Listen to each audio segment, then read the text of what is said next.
प्रत्येकाच्या आयुष्यामध्ये एक वेळा माणूस ह्या पद्धतीने खचून जातो ना, की त्यातनं वरती येणं त्याच्यासाठी अशक्य होऊन जातं.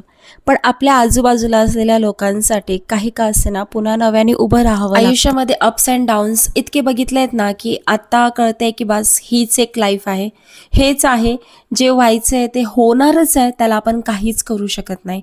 तर सगळं पाठीमागे टाकून आता पुढे जायचा प्रयत्न करते. नारळ पाणी घेऊन मी दादांच्या घरी आले होते. त्यांचं मोतीबिंदूचं ऑपरेशन झालेलं. थोडंसं मला सर्दी ताप असल्यामुळे ते मला म्हटले, "अगं तू बस खाली, आपण पत्ते खेळू." लिटरली एवढी मज्जा आली ना, की काय सांगू. घरी यायला लेटच झाला होता, त्यामुळे सकाळी उठून काय स्वयंपाक लवकर झाला नाही, म्हणून अंडे बॉईल केले आणि माझ्यासाठी आणि डॉगसाठी केले होते. तर अगारोचं एग बॉयलर असल्यामुळे गोष्टी सोप्या होत्या. हे ब्ल्यू लाईट इंडिकेटर जसं पाणी संपून जातं ना, तसंच ते बंद होतं आणि आपली अंडी पण लगेचच शिजून येतात आणि सोपे होतात. तर तुम्हाला पाहिजे असेल तर कमेंट बॉक्समध्ये लिंक, आणि मी यापेक्षाही चांगले कंटेंट देण्याचा नक्कीच प्रयत्न करेल. फक्त तुमचा सपोर्ट हवा आहे मंडळी.